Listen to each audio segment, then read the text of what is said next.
kurkuma santoriza atau temulawak ini khas sekali Indonesia. Jadi kalau kita tanya kepada orang-orang tua kita, kakek nenek kita, jamu itu nggak pernah lepas dari temulawak. Jamu itu pasti kandungannya ada temulawaknya. Nah, ini sudah turun-temurun nih Bu Santi. Jadi kan kita wondering ya, what is so special with temulawak ini? Pasti ada dong. Kenapa orang terus pakai? Jadi, tetapi yang main compound-nya dalam temulawak yang tidak ditemukan di kurkumin itu adalah santorizol. Apa keistimewaannya yang tidak ditemukan di kunyit dan itu hanya ditemukan di temulawak, santorizol? Betul Bu, itu pertanyaan yang bagus ya. Jadi kalau kita mengkaitkan dengan tadi Bu ya di sesi pertama kita bicara mengenai bagaimana orang-orang tua kita yang dulu itu mengkonsumsi temulawak, kita tidak bisa lepas dari secondary metabolite yang ada di dalamnya. Ada beberapa konsentrasi ya, konsentrasi rendah dan tinggi, saya katakan demikian. Jadi untuk konsentrasi yang tinggi itu ternyata meningkatkan kandungan energi di ototnya, lalu menurunkan fatigue parameter yaitu urea nitrogen di darah, gitu ya. Dan juga yang terpenting yang saya dapatkan adalah pemakaian berulang selama sebulan ya pada saat ini ya, itu tidak berefek negatif terhadap hati. Jadi ALT, AST yang merupakan parameter kerusakan sel hati itu tetap normal.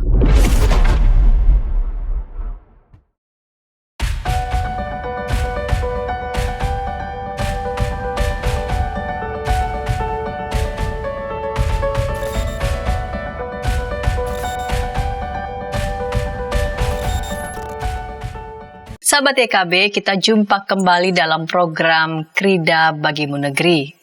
Universitas Krida Wacana adalah kampus yang tepat untuk menyiapkan masa depan bagi Anda bila Anda sebagai kaum muda dan masa depan bagi anak Anda bila Anda sebagai orang tua.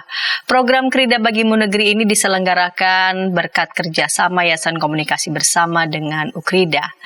Sahabat, program Krida Bagimu Negeri ini diselenggarakan sebagai media, sebagai sarana bagi kita mempercakapkan berbagai hal yang mengemuka di tengah masyarakat dan tentu saja kita melihatnya dalam berbagai bidang perspektif keilmuan seperti kesehatan, psikologi, ekonomi, sosial, budaya, dan tentu saja dalam perspektif iman Kristiani.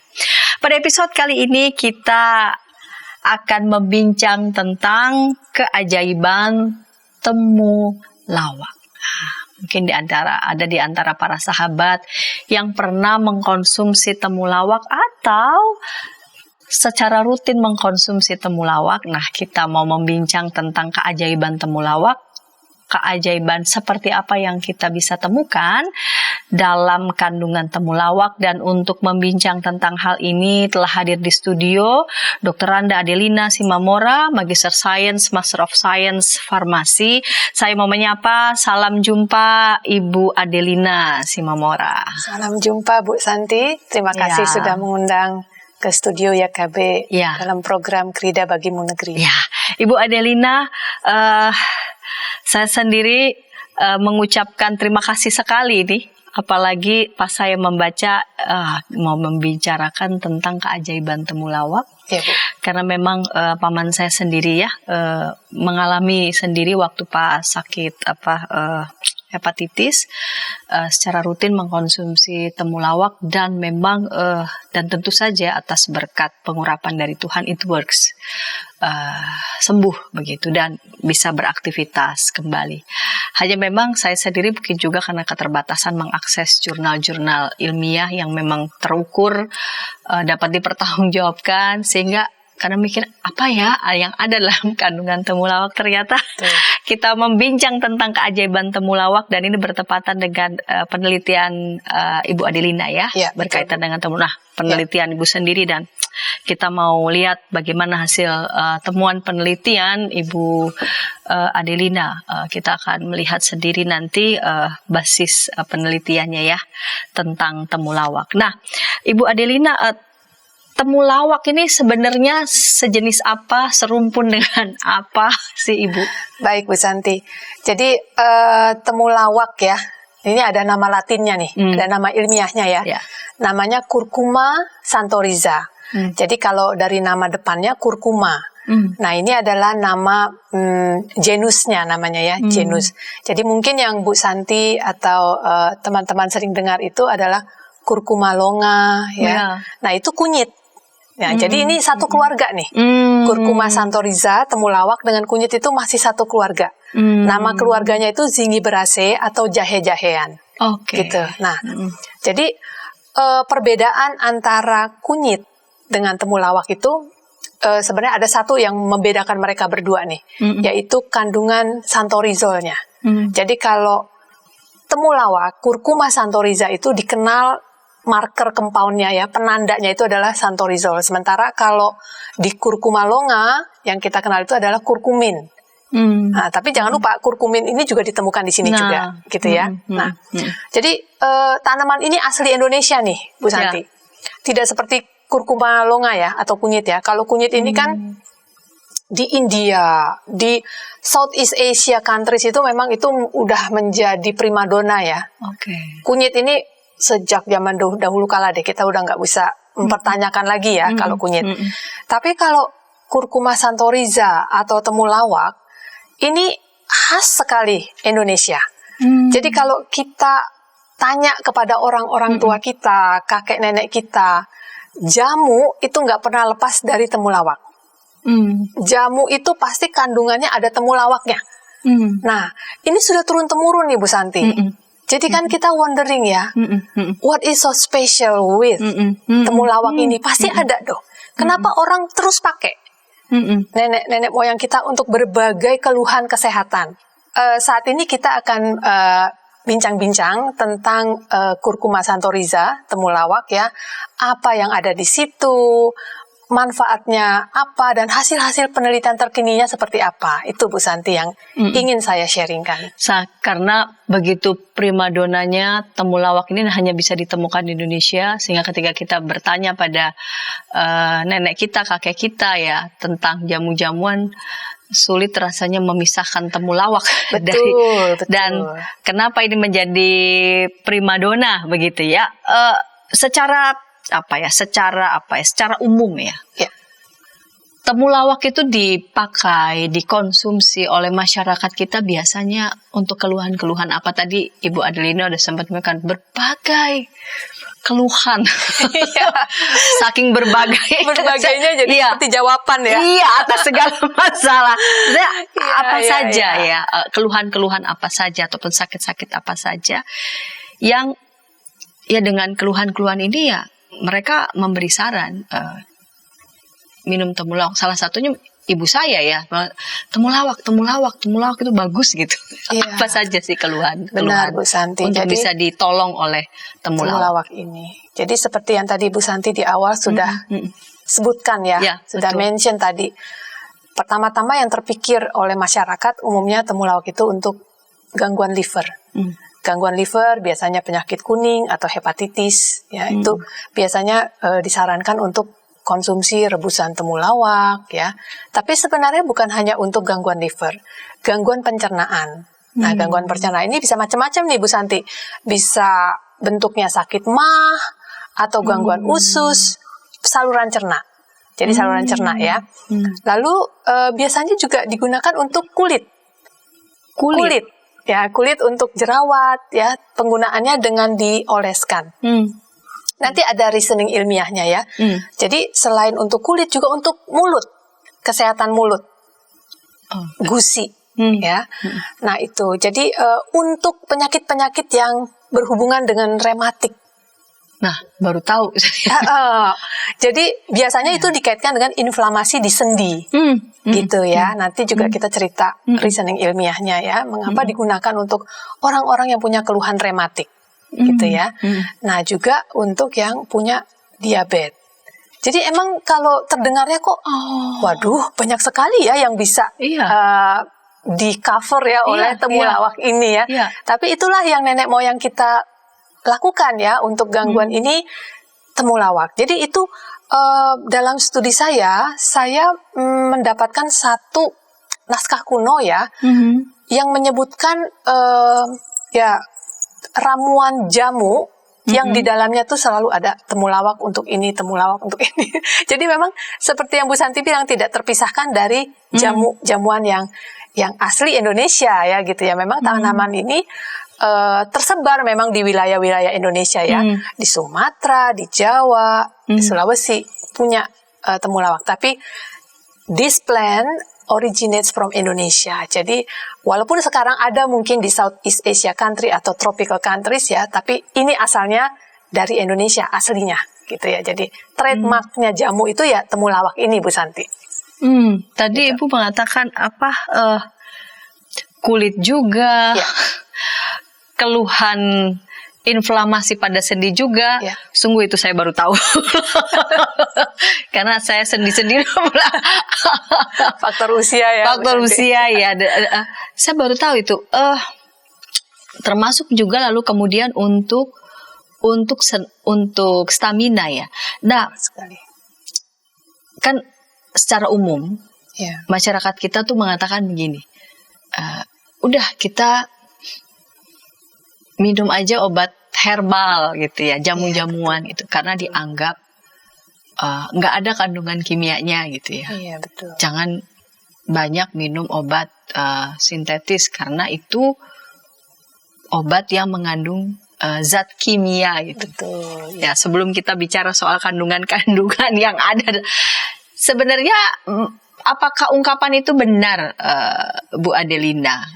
Supaya kita bisa punya punya pemahaman yang benar, lalu kemudian ketika menggunakan istilah juga menjadi benar. Karena Ibu Adelina sendiri kan melakukan penelitian, melihat memang betul ini bagus sekali ya, temulawak yang bisa mengcover begitu ya, untuk berbagai macam keluhan kesehatan ya. Iya, jadi mungkin kita di masyarakat perlu sedikit meluruskan ya, Bu Santi ya. Kandungan kimia, apa sih yang dimaksud dengan kandungan kimia? Betul. Ya. Jadi kimia ini tidak bisa lepas dari kita ya. Yang dimaksud dengan kimia tentunya senyawaan kimia ya. Jadi senyawaan kimia ini ada dua nih, Bu Santi. Senyawaan kimia yang sintetik, tadi yang sudah Bu Santi mention ya. Sintetik ini artinya kita memang membuat senyawaan itu di lab gitu ya. Jadi kita merancang struktur kimianya seperti ini supaya efeknya seperti ini gitu. Nah, itu sintetik gitu. Nah, tapi ada juga yang namanya natural compound.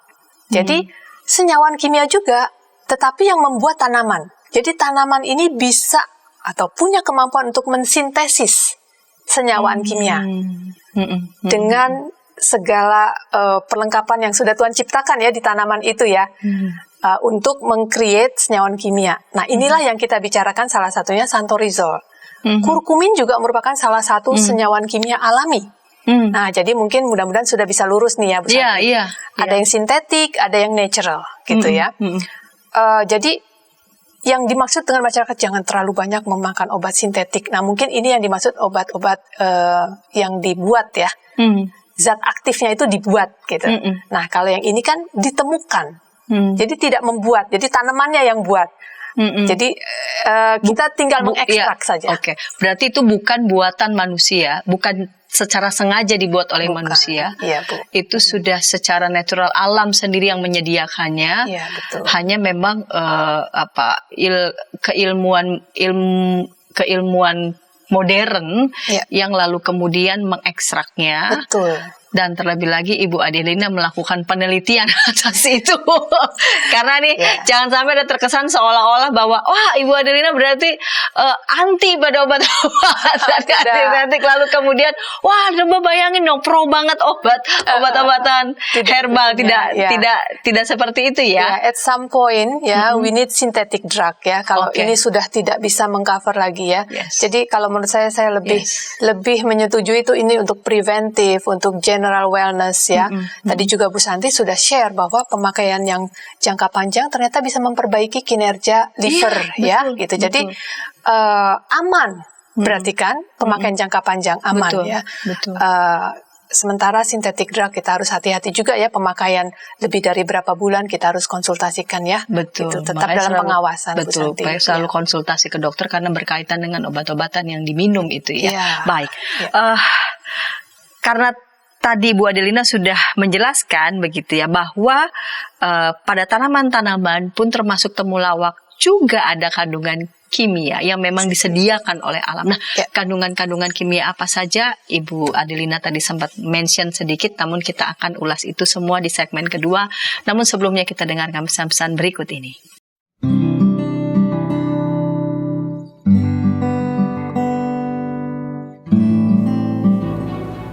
Hi folks, this is Daily Spirit for Youth, a daily devotional that helps you grow closer to God and apply His Word to your life. Daily Spirit for Youth dapat Anda saksikan hari Senin sampai Sabtu pukul 4.30 waktu Indonesia Barat di channel YKB TV. Kita jumpa dalam acara Pembangunan Jemaat. Pembangunan Jemaat setiap Senin di minggu kedua dan keempat pukul 20 waktu Indonesia Barat. Dapat Anda nikmati di channel YKB TV. Dari kungkungan malam gelap. Nyanyikanlah nyanyian baru setiap hari Rabu pukul 12 waktu Indonesia Barat. Dapat Anda nikmati di channel Lagu Rohani YKB TV.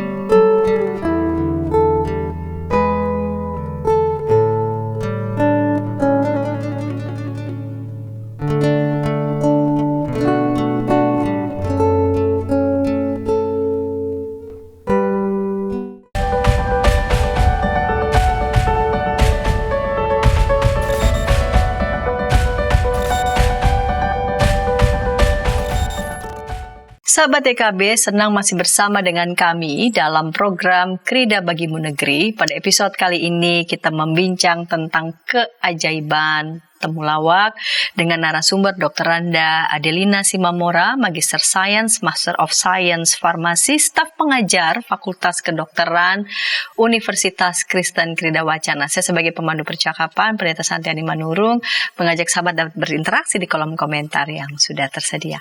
Baik, Ibu Adelina, kita lanjut di segmen yang kedua ini. Kandungan kimia apa saja yang ada dalam temulawak, dan memang kandungan kimia itu memang sudah disediakan oleh alam. Ya, terima kasih Bu Santi. Jadi dalam penelitian saya menggunakan satu instrumen ya, dua instrumen, yaitu LC-MS namanya dan GC-MS. Jadi dengan instrumen ini kita bisa dapat gambaran ya, senyawa apa saja yang ada di dalamnya. Jadi ini based on research ya Bu ya. Nah jadi dan juga based on literature. Jadi tentunya saya sudah melakukan studi literatur ya. Curcuma santoriza atau temulawak ini mengandung apa saja sih? Nah, yang terbesar itu adalah golongan senyawaan kimia yang namanya keluarga terpenoid. Jadi saya tidak bisa masuk terlalu detail ya Bu Santi, karena ini terlalu chemical ya, terlalu chemistry gitu ya. Jadi terpenoids ya. Salah satunya adalah santorizol ini ya. Selain terpenoids ada golongan curcuminoids. Nah ini tadi yang keluarga kurkumin, ada yang namanya bis demetoksikurkumin, ada yang namanya demetoksikurkumin. Jadi kurkumin itu banyak Bu. Jadi skeleton utamanya, rangka strukturnya itu bentuknya kurkumin, tapi nanti ada ketambahan gugus-gugus fungsi yang lain. Nah demikian juga dengan terpenoids tadi. Ada base struktur kimia terpenoid, tapi nanti ada gugus fungsi yang lain. Nah, santorizol termasuk golongan yang terpenoids ini. Ya. Lalu jangan lupa ada juga golongan fenolik. Nah, ini umum ditemukan di tanaman, ya, golongan fenolik. Jadi, yang saya sebutkan 3 golongan besar ini kita sebut sebagai secondary metabolites. Jadi, tanaman ini, Bu, menghasilkan primary metabolites, seperti apa contohnya? Seperti karbohidrat yang kita makan, ya. Seperti ada juga protein-protein. Nah, itu primary metabolites namanya, dihasilkan oleh tanaman. Tetapi secondly, tanaman ini juga punya kemampuan untuk memproduksi atau mensintesis natural compound yang tadi saya katakan, yang kita sebut sebagai secondary metabolite. Biasanya, efek farmakologis atau efek yang bermanfaat untuk kesehatan itu datangnya dari secondary metabolites ini, yang jumlahnya lebih sedikit. Jadi harus kita ekstrak. Nah ini yang PR kita nih, bagaimana mengekstraknya supaya zat aktifnya yaitu santorizol, kurkumin itu bisa terambil. Itu yang menjadi PR kita. Nah, inilah yang harus dijawab oleh teknologi farmasi, industri farmasi sebenarnya. Jadi kan kalau Bu Santi nih jalan-jalan ke apotek kan sekarang sudah banyak ya Bu ya obat-obat herbal dalam bentuk kapsul, nah itu adalah teknologi farmasinya Bu untuk mengekstrak. Nah, tentunya obat itu mahal ya Bu ya. Suplemen-suplemen yang base-nya herbal itu bukannya murah. Nah, bagaimana nih kita di rumah tangga bisa, ya paling tidak kita mendapatkan manfaatnya lah. Nah, ini juga yang akan saya ingin sharingkan. Tetapi, firstly, when we talk about chemical compound ya yang ada di situ, based on my research itu, curcuminoids, terpenoids, dan phenolic compounds ya itu yang menjadi hal yang banyak ditemukan di situ ya. Jadi, tetapi yang main compound-nya dalam temulawak yang tidak ditemukan di kurkumin itu adalah santorizol. Apa keistimewaannya yang tidak ditemukan di kunyit dan itu hanya ditemukan di temulawak, santorizol? Betul Bu, itu pertanyaan yang bagus ya. Jadi kalau kita mengkaitkan dengan tadi Bu ya di sesi pertama kita bicara mengenai bagaimana orang-orang tua kita yang dulu itu mengkonsumsi temulawak. Kita tidak bisa lepas dari secondary metabolites yang ada di dalamnya. Natural compound yang ada di dalam temulawak itu. Jadi sebenarnya kita mencari itunya Bu, mencari compound-compound yang aktifnya itu. Nah, jadi mudah-mudahan masyarakat sudah bisa mendapat pemahaman yang sedikit lebih jelas ya Bu ya. Synthetic compound, natural compound. Sama-sama kita mencari senyawan aktif ini. Nah, yang ini tanamannya yang menyediakan. PR kita adalah bagaimana kita mengambilnya dari tanaman tersebut. Khusus untuk temulawak kita pakai rimpangnya, akarnya ya, buah yang di dalam akar itu ya Bu ya, sama dengan kunyit-kunyitan. Pokoknya golongan jahe-jahean, Zingiberaceae ya, kelompok atau famili Zingiberaceae itu kita biasanya ambil rimpangnya, gitu. Nah sama, temulawak juga kita ambil rimpangnya. Jadi kita bisa beli di pasar ya. Kan beda ya penampilannya dengan kunyit ya. Kalau kunyit kan lebih memanjang, kalau temulawak itu agak bulat-bulat besar gitu ya. Nah, tapi dua-duanya kuning nih Bu. Iya betul. Dua-duanya ada kuningnya. Nah, sebenarnya kuningnya ini datangnya dari mana? Dari zat kurkuminnya. Gitu. Jadi memang tidak bisa dipungkiri nih di temulawak juga kurkuminnya melimpah juga. Iya, sampai bisa kuning banget. Iya, nah kita nih kalau jadi, mau parut sama ini langsung kuning semua gitu ya. Kalau di lab gampang, kita tinggal semprot alkohol dikit supaya dia luntur ya gitu ya. Nah itulah jadi yang membedakan kurkuma santoriza, kurkuma longa adalah marker compoundnya yang namanya santorizol. Berarti ini nih santorizol ini nih yang punya efek farmakologis yang bagus berarti kan. Jika kita kaitkan dengan pemakaian ethnomedicinal use-nya ya, atau yang Bu Santi sebutkan tadi kearifan lokalnya gitu ya.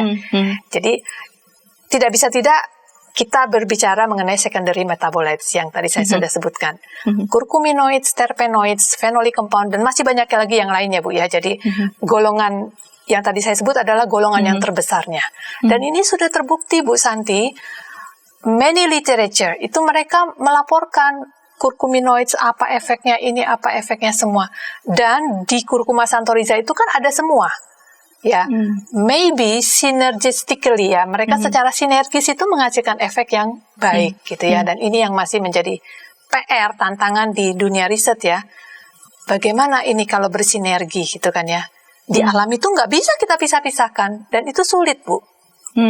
Itu makanya obat-obatan herbal di apotek kan sangat mahal karena teknologi untuk mengekstraknya sebenarnya itu yang menjadi tantangannya. Itu Bu Santi mengenai kandungan kimianya. Oke, itu kandungan kimianya, dan pastikan Ibu Adelina udah melalui tadi ya, baik itu based on research, penelitian maupun juga baca banyak studi literatur. Nah, apa yang terjadi sih sebetulnya pada tubuh kita? Tadi kan Ibu bilang temulawak itu punya efek farmakologi itu paling kuat. Pun kalau dibandingkan dengan kunyit ya, walaupun ada kuningnya sama. Tapi itu rasanya tuh paling komplit begitu ya. Betulnya apa sih yang terjadi pada tubuh kita ketika kita mengkonsumsi temulawak yang efeknya bisa dikatakan tuh lebih daripada kunyit ya. Iya. Baik Bu Santi, terima kasih. Itu pertanyaan yang sangat bagus ya. Jadi kalau kita di lab ya, sebenarnya masalahnya tuh ada dua. Stres oksidatif dengan stres inflamatori ya. Jadi segala macam penyakit itu pada umumnya ya, saya tidak bisa mengeneralisasi secara umumnya. Pada umumnya itu terjadi karena ada stres oksidatif dan ada inflamasi, gitu ya. Jadi kalau stres oksidatif itu seperti apa ya Bu Santi? Jadi tubuh kita itu sebenarnya dalam memproduksi ATP. ATP ini adalah energi dalam bentuk senyawa kimia ya Bu Santi. Jadi energi yang kita manfaatkan untuk beraktivitas itu datangnya dari ATP. Nah, ketika sel dalam tubuh kita itu memproduksi ATP, sebenarnya dia juga memproduksi radikal-radikal bebas dalam jumlah kecil. Nah, tapi kan masalahnya dengan dunia kita yang dikelilingi oleh polusi, makanan yang banyak menimbulkan stres oksidatif, produksi radikal bebasnya menjadi banyak nih dalam tubuh kita. Nah, inilah yang yang menjadi permasalahan ya, menimbulkan berbagai macam gangguan kesehatan. Diabetes mellitus selalu dikaitkan dengan stres oksidatif yang tinggi, cardiovascular disease juga demikian ya, dan juga cancer ya, itu juga kebanyakan dikaitkan dengan stres oksidatif yang sangat tinggi gitu. Nah, apa yang dilakukan oleh temulawak? Apa yang dilakukan oleh secondary metabolites yang ada di temulawak? Terpenoids, curcuminoids, phenolic compounds. Apa sih yang bisa mereka lakukan untuk meredam stres oksidatif ini? Nah, compound-compound yang tadi saya sebutkan itu punya kemampuan untuk namanya scavenging radikal bebas. Apa itu? Scavenging itu artinya memadamkan, Bu. Jadi radikal bebas itu kan dia aktif ya. Bisa merusak biomolekul penting di dalam sel-sel kita. Nah, kalau dirusak tentunya selnya rusak, mati. Nah, sedikit demi sedikit lah ya gitu ya. Tabungan penyakit kita gitu ya. Nah, itu makanya konsumsi temulawak ini kita sarankan tiap hari sedikit demi sedikit ya, untuk membantu recovery ya gitu, membantu mengatasi ya stres oksidatif ini atau stres inflamatori gitu ya. Jadi kalau sel kita terluka, itu dia akan mengeluarkan sitokin yang akan memperparah. Nah, riset sudah membuktikan ya untuk temulawak ini, walaupun masih in vitro, in vivo ya, mungkin uji klinisnya masih kurang ya, tetapi this is a start ya, bahwa temulawak ini ternyata bisa mengurangi beban stres oksidatif tubuh ya. Terbukti studi di in vivo ya, enzim untuk mengatasi stres oksidatif ini meningkat ya, jadi artinya kemampuan tubuh kita untuk menghandle stres oksidatif juga makin bagus gitu ya. Jadi pemakaian rutin itu dianjurkan Bu Santi ya. Jadi preventif ya. Mungkin bukan untuk pengobatan yang kita mengharapkan hasilnya cepat seperti synthetic drug ya. Seperti itu Bu Santi. Jadi 2 points ya yang ingin saya highlight ya. Fungsinya sebagai antioksidan dan fungsinya sebagai anti-inflammatory agent ya. Jadi ini yang sudah terbukti ada di temulawak ya. Dan tentunya stres oksidatif ini juga berkaitan dengan banyak penyakit degeneratif ya, juga inflamasi. Makanya tadi Bu Santi juga mention untuk diabetes ya, apakah itu aman? Ya, itu bisa membantu saya katakan. Dan juga banyak penyakit-penyakit infeksi yang disebabkan oleh bakteri. Makanya tadi nenek moyang kita pakai untuk kulit.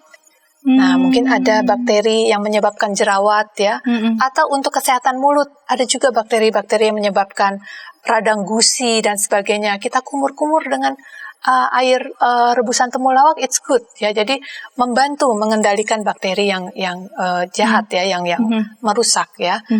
Karena kan inflamasi itu juga bisa disebabkan oleh bakteri Bu Santi ya gitu. Jadi akarnya menurut saya 2 points tadi, antioksidan, antiinflamasi, because these two ya itu memperparah penyakit-penyakit degeneratif yang lain. Mungkin itu yang bisa saya sharingkan. Oke. Karena ini penelitian Bu Adelina, saya bertanya terakhir sebelum kita masuk ke segmen ketiga. Apa sih yang motif Ibu mengapa sih melakukan penelitian temulawak? Iya, baik. Jadi itu tadi ya, saya berdiskusi dengan pembimbing ya, dengan supervisor. Basically because temulawak itu tidak terpisahkan dari kehidupan sehari-hari. Jamu khususnya ya. Kalau yang rajin konsumsi jamu pasti tahu. Khas aromanya temulawak itu pasti nggak bisa lepas dari jamu gitu ya. Nah, tentunya ada nih yang menjadikan temulawak ini menjadi hal yang tidak terpisahkan dari sejarah kita ya. Nah, santorizol ini gitu. Jadi yang saya tuju adalah santorizolnya. Penelitian mengenai temulawak itu sudah banyak. Jadi yang novelty, keaslian dari penelitian saya ini tentunya sebenarnya lebih ke arah antifatiknya. Bagaimana konsumsi temulawak itu bisa membantu kita lebih berenergi. Stamina gitu. Stamina, yes, that's good. Dengan segala macam kelelahan kita di perkotaan. Ya, not to mention penyakit-penyakit juga banyak yang lain, betul. Diabetes mellitus itu menyebabkan kelelahan, gitu, Bu, ya. Juga penyakit yang radang juga kadang-kadang membuat kita capek ya. Dan juga jangan lupa Bu Santi pasti pernah dengar ya, kalau anak susah makan, kasih temulawak. Betul. nafsu makannya kembali. Nafsu makan, memperbaiki digestive systemnya sebenarnya. Iya, gitu. betul. Jadi kalau kita kaitkan, aduh nenek moyang kita pinter ya sebenarnya ya mereka itu ya. Tadi ya, jadi kearifan lokal itu ya. Kearifan lokal itu. Betul banget. Dan ilmu pengetahuan modern itu justru mau mendaratkan, mensistematisasi betulnya ya kearifan lokal yang sudah terjadi gitu ya selama beratusan tahun, mungkin juga ribuan tahun, sehingga kita bisa mendapatkan basis risetnya. Nah, Ibu Adelina tadi sudah menyebut ya beberapa hal. Tadi kan ada kandungan santorizol ya, yang Ibu lihat begitu, dan ini bisa mengcover begitu ya beberapa kendala kendala kesehatan, baik itu yang diakibatkan karena radikal bebas, stres oksidatif dan juga inflamasi. Ya, dua hal ini yang seringkali menjadi penyebab kita kenapa bisa begitu sangat kelelahan. Nah, bagaimana? Kan tadi Bu Adelina sudah mengatakan ya, mahal loh mendapatkan ekstraknya di toko-toko farmasi begitu. Kita sehari-hari di rumah begitu ya, bisa juga ditolong sehingga ya tidak perlu harus mengeluarkan uang yang banyak sekali, tapi dengan bahan yang memang sudah disediakan oleh alam kita bisa pakai itu secara terukur ya. Dan kita akan ulas itu segmen ketiga, namun sebelumnya kita dengarkan pesan-pesan berikut ini.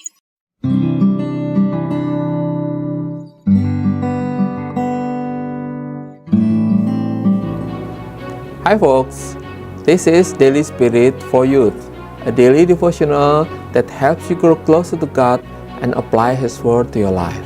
Daily Spirit for Youth dapat Anda saksikan hari Senin sampai Sabtu pukul 4.30 waktu Indonesia Barat di channel YKB TV. Kita jumpa dalam acara Pembangunan Jemaat. Pembangunan Jemaat setiap Senin di minggu kedua dan keempat pukul 20 waktu Indonesia Barat. Dapat Anda nikmati di channel YKB TV. Dari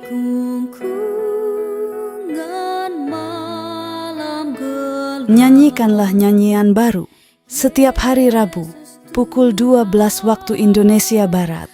Dapat Anda nikmati di channel Lagu Rohani YKB TV.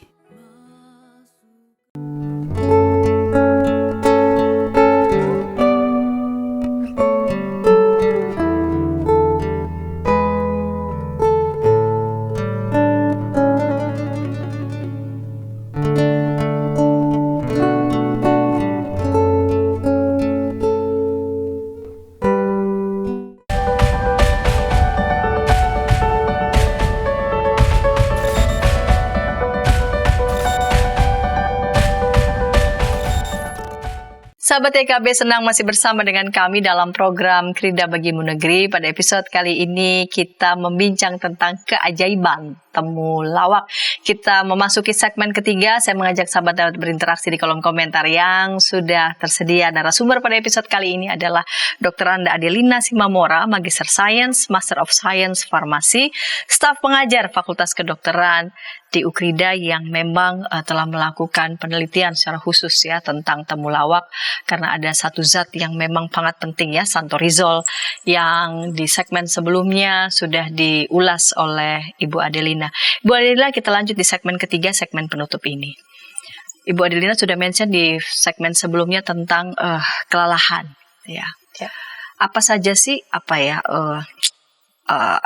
efek dari kelelahan yang bisa sangat, kalau udah bertumpuk-tumpuk ya, apa saja itu yang bisa dapat terjadi dalam tubuh kita, dan bagaimana temulawak sendiri bisa berfungsi untuk menolong kita ketika kita mengalami kelelahan. Ya, makasih Bu Santi. Jadi ini pertanyaan yang dekat ya dengan kehidupan kita sehari-hari ya. Bukan hanya bagi kita yang mengalami gangguan kesehatan, tapi juga bagi kita yang sehat. Betul. Dengan padatnya schedule kita ya, terutama itu kelelahan muscle, kelelahan otot ya, itu kita rasakan ya. Nah, jadi saya mempelajari tentang hal ini ya. Sebenarnya apa sih yang terjadi di tubuh kita pada saat kita lelah? Yang pertama tentunya ATP tadi saya sudah singgung ya Bu Santi. ATP ini adalah energi kimia yang kita pakai untuk beraktivitas. Nah, ATP yang sedikit itu menyebabkan kelelahan. ATP ini dibuatnya di mana? Di sel, ada bagian tertentu di sel yang namanya mitokondria. Disitulah ATP ini diproduksi. Sebenarnya penelitian bagaimana kurkuma santoriza atau santorizol itu berpengaruh terhadap kelelahan belum ada. Jadi kelihatannya di literatur belum tersedia, dan hasil penelitian saya ini adalah yang pertama untuk itu ya. Jadi saya menggunakan hewan coba. Jadi hewan coba ini kita tes secara fisik dengan berenang. Apakah setelah konsumsi dengan temulawak selama sebulan ya, kemampuan berenangnya itu meningkat atau tidak? Lalu ada parameter-parameter kelelahannya turun atau tidak? Atau naik atau tidak? Seperti ATP, AMPK ini merupakan parameter energi. Apakah energinya yang kita sebut energi itu berarti ATP, AMPK? Apakah ini meningkat di otot?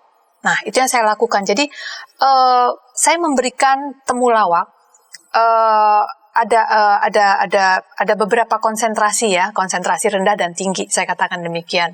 Jadi untuk konsentrasi yang tinggi itu ternyata meningkatkan kandungan energi di ototnya. Lalu menurunkan fatigue parameter, yaitu urea nitrogen di darah, gitu ya. Dan juga yang terpenting yang saya dapatkan adalah pemakaian berulang selama sebulan ya pada saat ini ya, itu tidak berefek negatif terhadap hati. Jadi ALT, AST yang merupakan parameter kerusakan sel hati itu tetap normal. Itu artinya apa?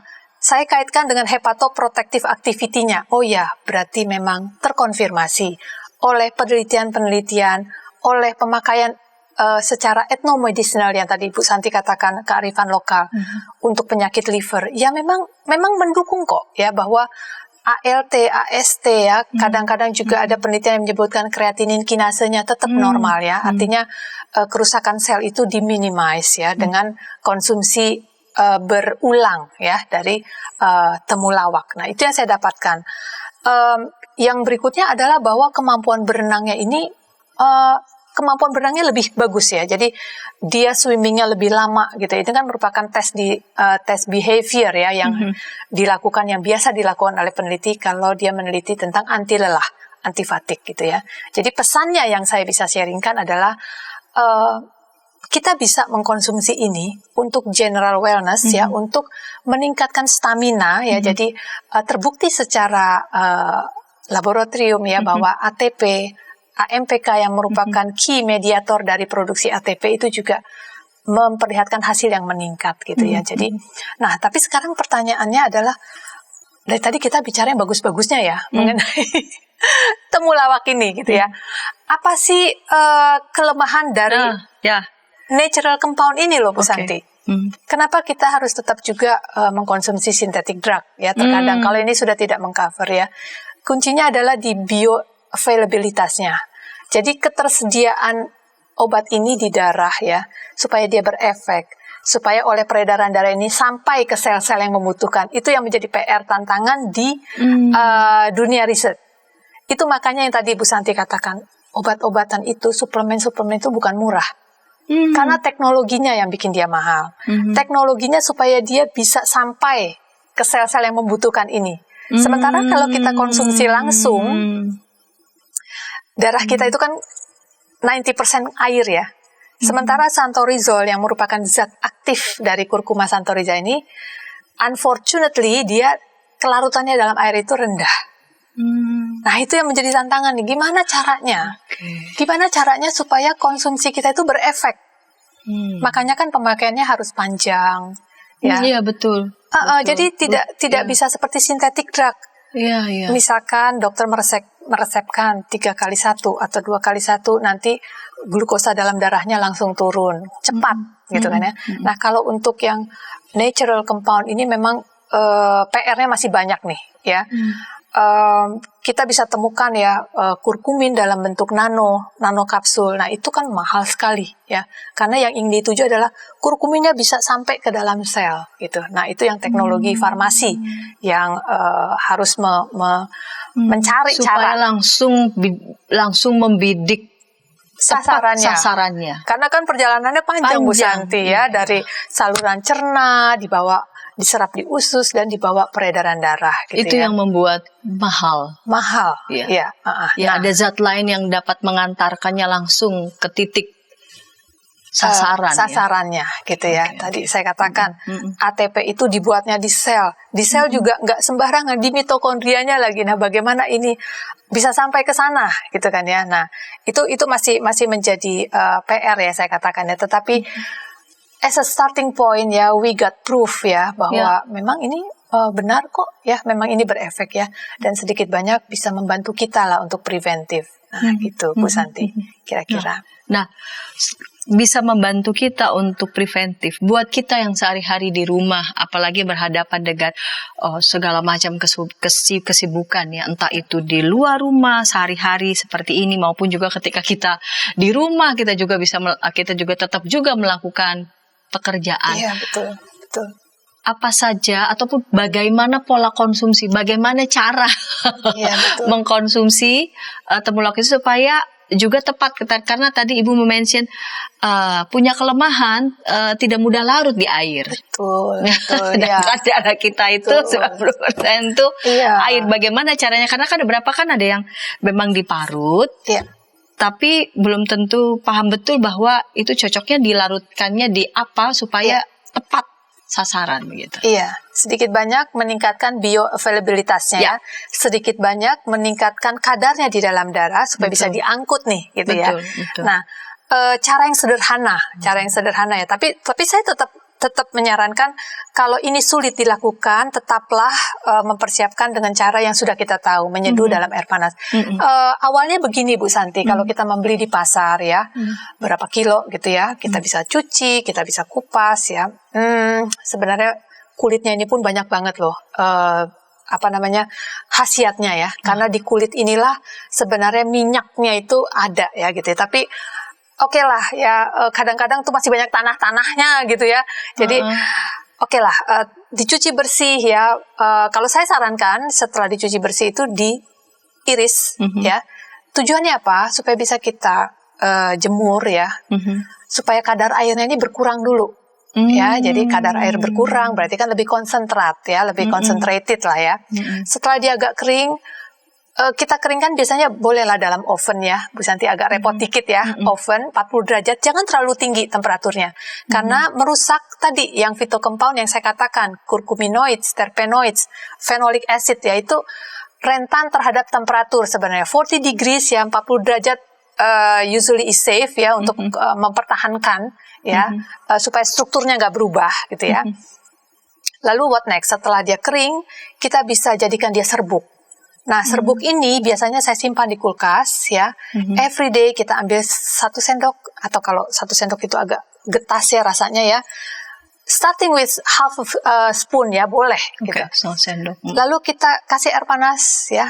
Kita diamkan saja supaya dia keluar ya zat aktifnya. Sering-sering diaduk. Jadi sebenarnya yang dilakukan di lab itu bukan dengan air Bu Santi, dengan etanol.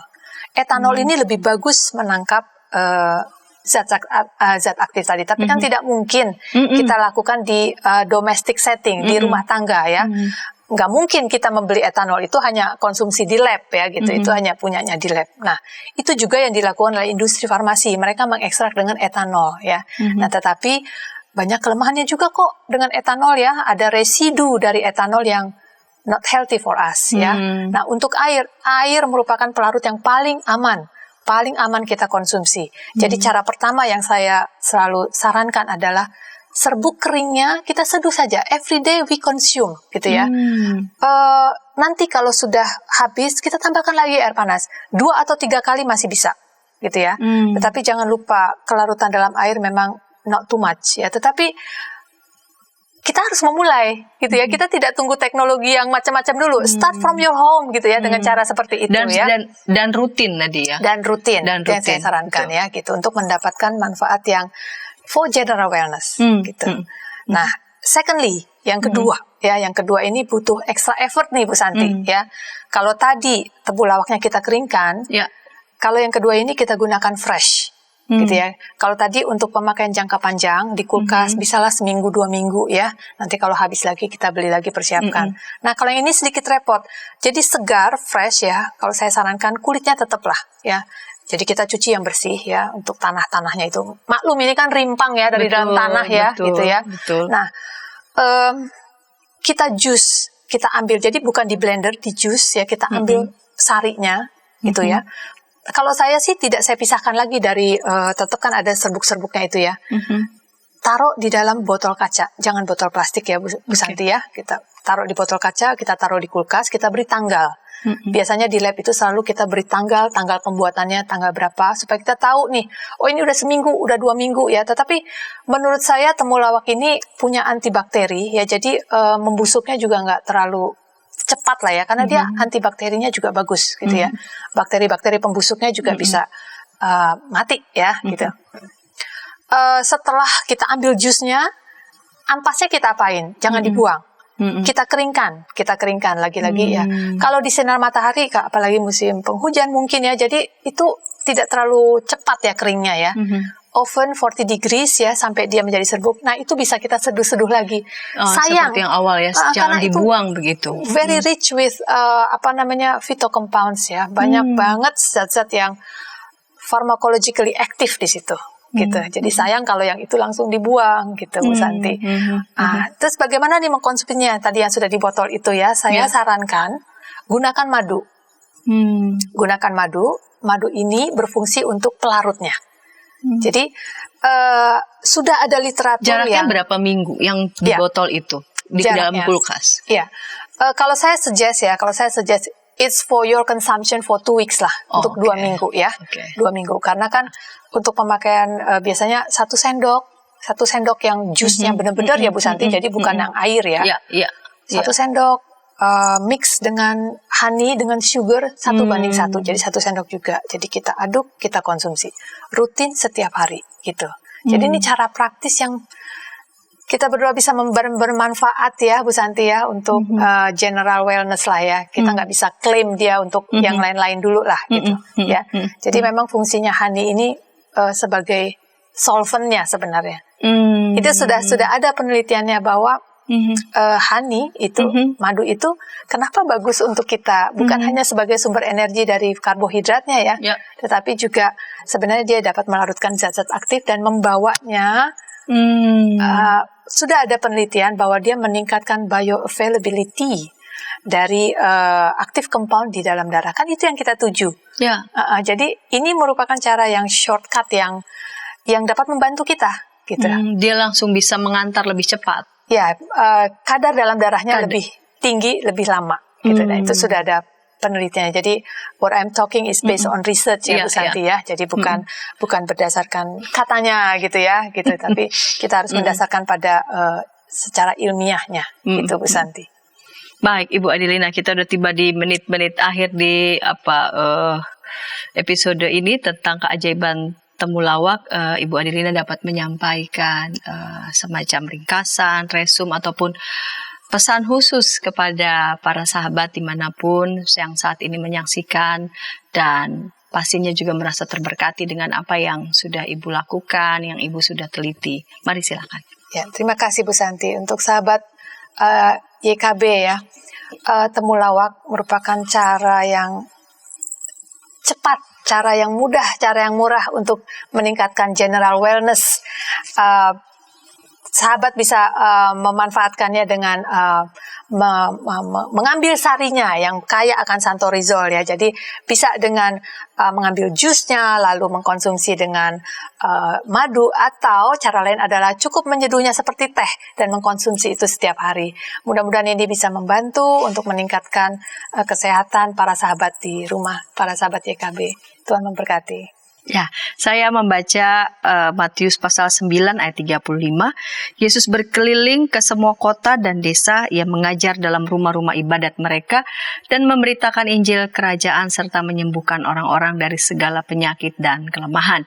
Biarlah apa yang kami sajikan lewat episode kali ini, keajaiban temulawak, di mana Ibu Adelina sebagai narasumbernya, ini juga bisa membantu, menolong ya para sahabat, supaya para sahabat yang saat ini sedang mengalami sakit ataupun juga mengalami kelelahan yang sangat dengan apa yang disajikan, dengan penelitian yang sudah dilakukan dengan sungguh-sungguh oleh Ibu Adelina, ini bisa ikut menolong dan memberkati para sahabat, sehingga melalui program ini para sahabat yang saat ini punya temulawak yang ada di rumah begitu ya, bisa menggunakannya, mengkonsumsinya secara tepat ya, dengan pastinya juga dengan berbagai macam obat-obat yang memang sudah disuggest ya oleh dokter, dan dengan itu semua tubuh para sahabat juga dapat makin hari dapat makin kuat. Terima kasih Ibu Adelina untuk kesediaan sebagai narasumber pada episode kali ini, dan sahabat, kita akan jumpa di pekan yang akan datang dengan topik-topik menarik lainnya dalam program Krida Bagimu Negeri.